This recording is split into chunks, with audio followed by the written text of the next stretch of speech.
From LinkedIn News, I'm Leah Smart, host of Everyday Better, an award-winning podcast dedicated to personal development. Join me every week for captivating stories and research to find more fulfillment in your work and personal life. Listen to Everyday Better on the LinkedIn Podcast Network, Apple Podcasts, or wherever you get your podcasts.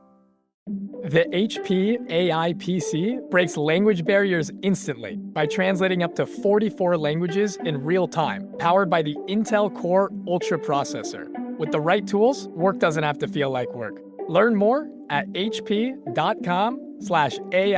PC.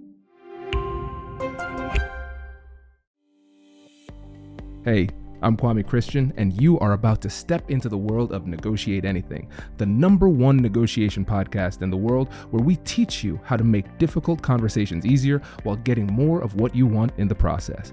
Each episode is packed with practical tips and strategies from the experts. We delve into negotiation, conflict resolution, and leadership skills that are crucial in both business and in life.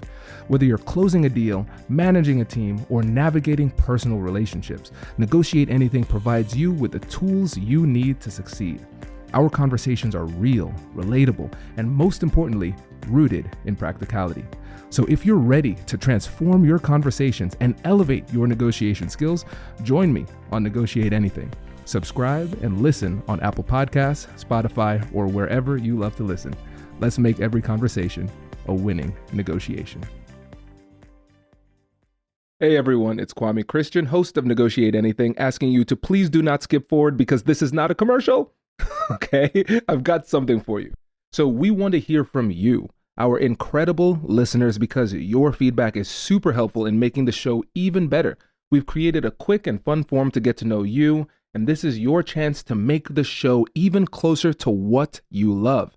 And here's the best part. If you fill out the form before December 31st, 2024, you'll be entered into a raffle to win a signed copy of my book delivered straight to your door. It only takes a few minutes, and your input will help to shape the future of Negotiate Anything. Find the form in the description of this episode, and we'll announce the winner in January. Who knows? It might be you. Thanks for helping us to make the show even better and even more connected to you. Good luck in the raffle.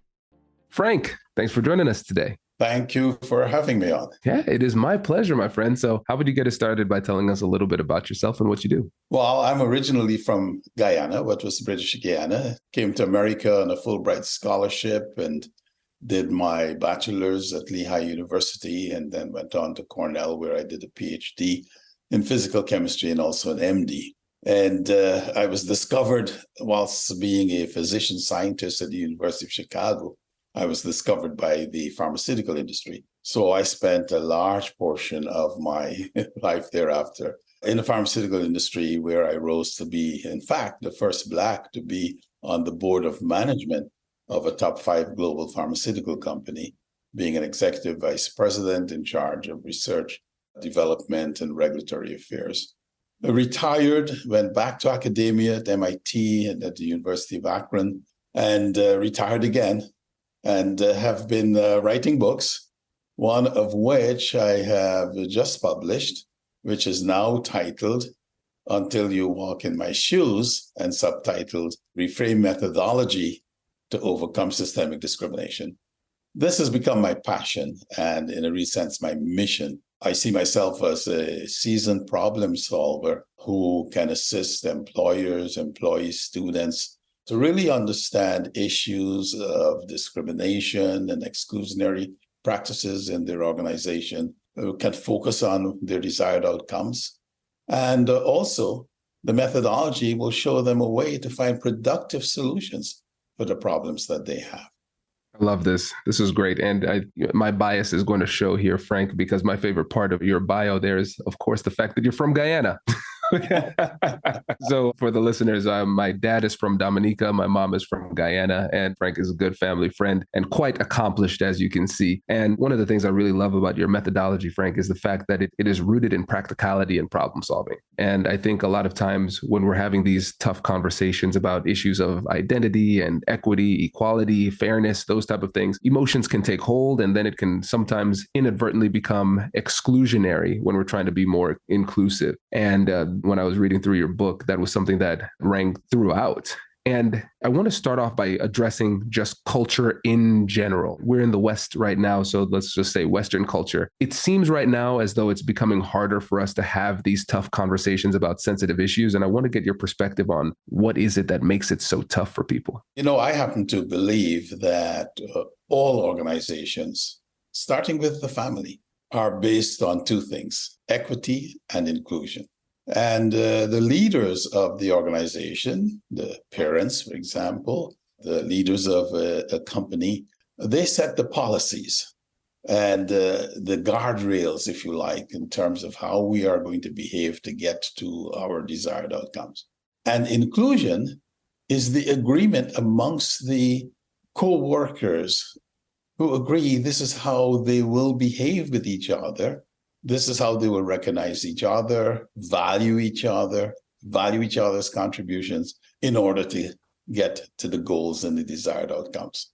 So that is basically it. And so when I look at the situation that we have in the world today, it amazes me that we have stepped away from these two things. We are no longer asking ourselves the question, is it equitable for the other person? Am I excluding the other person? And I find that very strange. And what impresses me is that it seems to be driven by another word. You mentioned culture, but the word cult. And when the URE is dropped off and we get cult, then we get into the tribal side of things. And we then begin to focus on what's in it for me, what do I own, how do I exclude others? And I think, unfortunately, there's so much, and I put it simply, cultism that has taken over the world. Now, why that is, I do not know. Yeah. Oh, there's so much to dig into here. And it's a fascinating hypothesis there that equity and inclusion are the foundation of every organization. And I like the way that we are defining organization very broadly here as well. So we have an organization, we have companies that could be a nonprofit, it could be a for-profit, but even going as granular as a family, I think that's really instructive. And the terms equity and inclusion have been utilized so many times by so many different people in so many different ways. I think it would be helpful for the audience to get an idea of how you're defining those terms. Interestingly enough, I just completed a series of online courses. And on one of the courses, one of the editors who was reading my script to the course called me up and said, you have explained equity in a way that I never really got it until I saw your example. And here's the example. A man wants to a 50-pound bag of potatoes moved 10 yards. And he has two candidates. One is a 210-pound muscular man who can take the 50-pound bag and throw it over his shoulder and do the 10 yards. The other is a 5-foot, 130-pound man who cannot do that. But if you focus on the outcome, namely to move the 50 pounds, 10 yards, and you offer both of them a wheelbarrow, the muscular guy may still decide not to use the wheelbarrow and throw it over his shoulder and do the 10 yards. But now, non-athletic, small guy can, with the wheelbarrow, get it done. That is what equity is giving everyone that which they need to accomplish a task, provided they have requirements to get that task done. Wow, this is great. I love the simplicity of this example. And one of the things that I love about this is that it's easy to understand. Everybody can understand that. It's focused on the outcome, because at the end of the day, we still have work to do. We have a job to do. And then also it's about making sure that the team is put in a position where more people are capable of getting the job done. And I remember I was talking, my grandfather passed away last month, and I was recalling a story. And I was saying, hey, Granddad, what was the secret to your success? 99 years old, the first permanent secretary of Guyana, was saying, what allowed you to be so successful? And he said, I got the job done. And I kept on pressing him. Okay, cool. You got the job done. What else? No. That's it, Kwame. I just got the job done. And I think a lot of times, some of these diversity, equity, and inclusion practices that we're trying to implement, they forget that really simple core message of, at the end of the day, we are a team that was employed to get a job done. And it could pull us in the wrong direction if we lose sight of that. When I was running a large 7,000 scientists, large organization in the global pharmaceutical company, research and development, I became famous for a statement which said, let me back up and just say one thing. The company was the result of a series of mergers. And at the time that I was appointed to be the global head of research and development, it had just merged. And the merger was amongst a German company. Actually, it was an acquisition by the German company, who bought the number one pharmaceutical company in France and bought a mid-sized pharmaceutical company in the US. All three of which were global companies at the time, so had their own global cultures. So here I'm transferred to Frankfurt, Germany, to run this organization. And of course, the perspective of the Europeans, both the Germans and the French, who were upset that the American who came from the smallest of the three companies was made the boss. They were very upset about this. So I had two statements of which I became famous in the company, that is. And one of them was, I did not care who generated an idea. I didn't care whether it came from the Germans, the French, or the Japanese, or the Americans. I just cared that it was innovative and we got it and implemented it before the competition. That's all I cared about. What that did, and they saw me in operation doing that with my own ideas, it took away from them the feeling that this is the typical American who has come to tell us to do things the American way. It took it to the outcome. We want to get the outcome done. And the second thing for which I became famous is when I said, because both of these companies were very hierarchical. And if I may tell a story, I remember when I first got there, the second week, one of the board members came to visit me. And I was in this very small office that had one window. And he was aghast. Who put you in this office? And he immediately got me another office that had 3 windows. And then I discovered that, as a matter of fact, the number of windows in your office had to be consistent with your level. So it was that hierarchical, even within the architecture in your office. Wow. It showed who we were. So I had this statement in which I said, let us focus less on what we control and more on what we contribute. Again, trying to focus people on the outcome. Hello, my friends. Before we get back to today's episode, I want to ask you a question. Have you ever wondered how to elevate your team's negotiation game and how you can help the folks on your team have better, difficult conversations? At the American Negotiation Institute, we offer transformative keynotes and workshops tailored to empower professionals with top-tier negotiation and conflict resolution skills. Whether it's a keynote for your next event or hands-on training for your team, we've got you covered. Don't just negotiate. Master the art with the American Negotiation Institute. Click the link in the description to find out more. Elevate, negotiate, and succeed. Introducing the HP AI PC, your powerful AI assistant. Easily search through personal files, gain valuable insights, and make smarter, more informed business decisions. Unlock the future of work today with the HP AI PC, powered by the Intel Core Ultra processor. With the right tools, work doesn't have to feel like work. Learn more at hp.com/AIPC.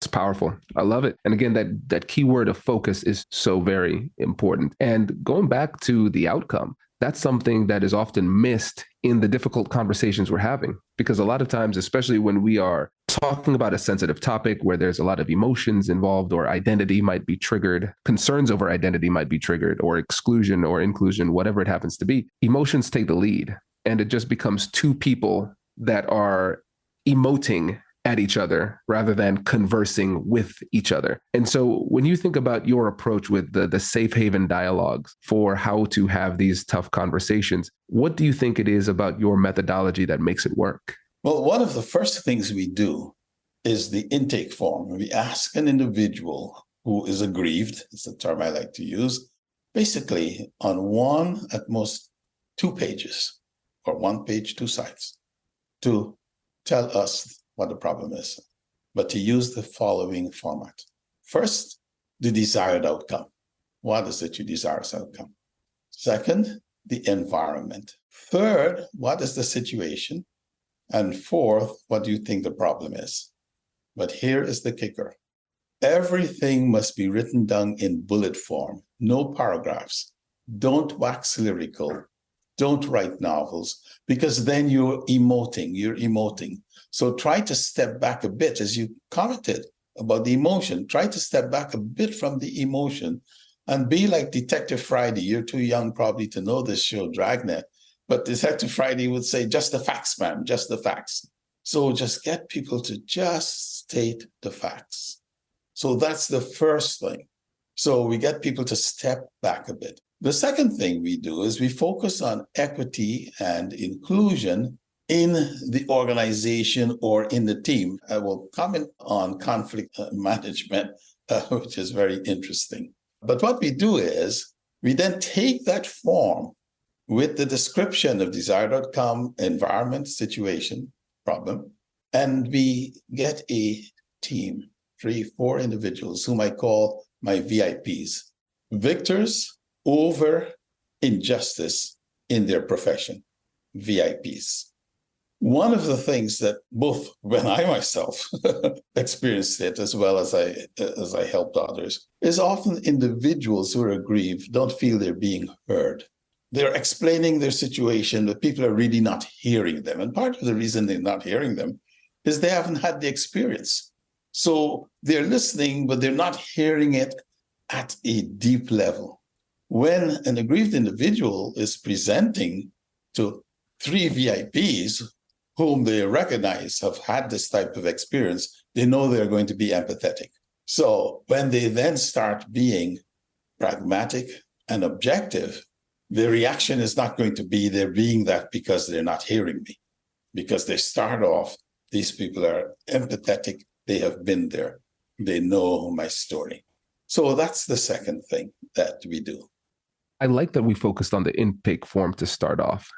It reminds me of when I was mediating the team, we put a lot of thought into how the intake form was created, because it's not just about getting the information so you could do a good job as a communicator, a deal maker, a mediator, or a leader, whoever you happen to be in that context. But it also gives the other person an opportunity to be heard. And I think that's one element that's often overlooked in all of this, because even at the beginning, even though I said a lot of these conversations just end up with people emoting, I want to make sure that I'm very clear on the fact that emotions will always play a role in this. And we have to be able to manage those emotions if we're going to be successful in it. And there's a difference between hearing somebody and making somebody feel heard. 2 different things. And the aggrieved party needs both in order to feel as though the solution and the process itself was equitable. And I think that's one of the major things that I love about this methodology is that the process itself is equitable. At the end of the process, the person might not get what they wanted with specificity or precision, but they can at least feel as though they were respected and included and treated fairly throughout the process. And if you can achieve that, we can still move forward even though we don't agree on everything. What you've said is just so important. And I put it in one word, feeling valued. I was valued enough. They took time to really listen and try to understand. I have been valued. And I have observed that throughout my long career, that often people are not valued. From simple things of just giving the attaboys or recognizing them when they raise their hands. In a meeting, they're ignored, etc. Or they make a comment and that comment is ignored, but someone else makes the same comment and that person's, this lack of being valued, is just really important. Yeah. So this for me was very important, as you do in the intake form, very important. And having a process that signals you're going to be heard. You might not like what you hear, but you will be heard. I love that. And the signaling that you will be heard is very important, because one of the things that you mentioned is that the going into this process, if they don't feel as though the other side is going to empathize with them, they have this assumption where if you are the person on the other side, you have to come over this bias and this barrier where they are assuming that you do not care and you will not listen. And by being really transparent about the process and helping them to understand what the process is, and knowing that the person on the other side is a VIP, somebody who's working with you to overcome this challenge, now you say, okay, we are on the same team working toward a solution to this problem. Yeah. Then the next thing we do is we take a very practical approach to looking at the culture that this person is experiencing, which may be different from what is written on the website, what is written in the annual report. The culture the individual is experiencing may be very different. And so we look at it from a viewpoint of equity and inclusion. And we look at it in very simple ways. Equity. We ask 3 questions. Are there individuals who seem to be favored? Doesn't matter what they do, they're not criticized. They seem to get the better opportunities, etc. Are they favored individuals? The processes, are they transparent? Are they open to everyone? The HR processes, for example, are they transparent? And the third one are the prospects. Is there a clear relationship between performance and recognition, promotion, etc.? 3 simple things.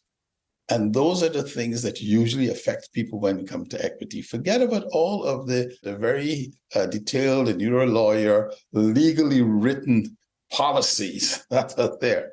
At the end of the day, if I'm looking around and John or Mary, every time there's a great opportunity is being called upon and I have similar capabilities and, it's never coming my way, or John and Mary make errors and they're not criticized, but when I make an error, the whole company knows about it. And I make a very simple statement, as a matter of fact, is that equity is that which you see. You can see those behaviors. And inclusion is that which you feel.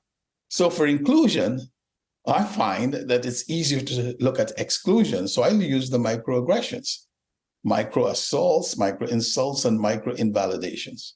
If someone insults me, no matter how they try to disguise it, I feel it. It doesn't matter how they say it, I feel it. If someone, treats me less than my capabilities, is passing me over and going to others with less achievements, micro invalidations, I feel it. I don't have to look very far. So I use those simple things. The 3 things that you can see, 3 things you can feel: micro assaults, micro insults, micro invalidations. And when you do that, that aggrieved individual knows that it's real. It's dealing with the culture that they are experiencing. It's not dealing with the policies of the company, etc., that are not being observed in the culture, that microculture in which that individual is living. I want to lock in on some semantics here. The word choice is really powerful because a lot of times when we talk about culture, and the definition I like to use for culture is the way that we do things. Just there are different cultures. We have, Guyana versus America, but then we have Ohio versus Michigan, but then we have individual households and everything like that. Everybody has different cultures, and even department to department, you're going to have different cultures. And you didn't say, what culture do they find themselves in, or what is the culture that they are, like, what is their departmental culture or company culture? You said the culture that they are experiencing. I want to give you an opportunity to highlight why that word choice is so important. It is very important because what struck me is that you can go to the website and get this wonderful description about the culture of the company. And you can go, if you take a university, this is probably the best example. You have this wonderful, and then you see that actually things are done and people experience them differently in one college versus another, and within that college in one department versus another, and within that department in one subgroup versus another. So it doesn't matter what is described and what is aspired to and what the overall gestalthood may be. What is important is what that person is experiencing with respect to what is being done and what that person is being allowed or not allowed to do. That's the culture. Brilliant. Brilliant. And again, it gives us all an additional layer of analysis when we find ourselves in these situations. We can have the aspirational culture. This is what we aspire to. You can have the actual culture, what is actually happening, the observable tendencies that we see, but then the experienced culture, that's very different. And we need the person to share that, but we need to create an environment where they feel a level of psychological safety that allows them to share that, so we can make the necessary adjustments as an organization so people can feel included and as though they're treated fairly too. I really love that categorization. Aspirational, actual, experience. Beautiful. I love that characterization. Thank you. No, I appreciate this. Oh, I really do. This is a masterclass. If you do not mind, but yeah, go ahead. Steal it from you. I will use it. Please do. Please do. That's what that's the purpose of the podcast. I have talked around it, but that encapsulates it very nicely.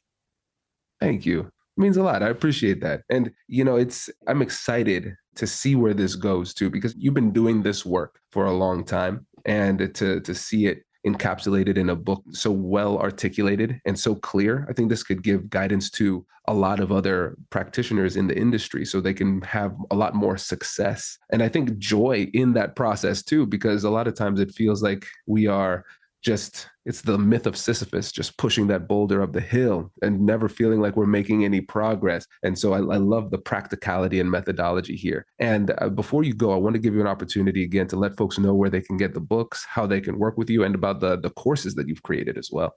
The books are on Amazon and Barnes & Noble. So just go to Amazon, and please, if you are impressed with the book, please do write a review on Amazon. That is really very helpful. I've just launched the courses we talked about, and that could be found at https, the usual / but safehaven.mykajabi/courses. So it's safehaven.mykajabi, Kajabi, which is a platform /courses. And my website is safehavendialogues-llc.com. That's safehavendialogues-llc.com. And I'm available, just write to team@safehavendialogues-llc.com. I'm available to do webinars, to do workshops, to make presentations. So look forward to hearing from you. I love it. And don't worry, listeners, we will have each and every link in the description of the episode to make it really easy. Frank, this was an absolute masterclass. Really appreciate you joining us today. Well, thank you for the invitation, and I enjoyed it. And thank you again for that categorization. I will use it. Wait. Now, before you sign off, I have something to tell you that I've never told you before. Just kidding. I've told you before, but you should listen to it again. I want you to know about Negotiate Anything Premium. Imagine all of the things that you love about our traditional feed, plus so much more. I know you like our traditional feed because you're at the end of the episode. And with Negotiate Anything Premium, you'll get more bonus content you've been asking for, more of the expert insights that you can't get anywhere else, and more exclusive behind-the-scenes access into every conversation. Are you ready to get more of what you want out of your life, career, and every conversation? With Negotiate Anything Premium, you'll have access to more high-level, custom-designed content and insights, giving you the tools you need to negotiate higher salaries, better deals, and better relationships in your life and career. Once I had a listener share that Negotiate Anything helped her to negotiate a $53,000 raise. Could this be you? What would that mean for your life? I've seen firsthand the impact this model has had on my life and the lives of my corporate clients, and I am confident that it can do the same for you. Are you ready to negotiate more of the best things in life? Click the link in the show notes to learn more. I'll catch you later.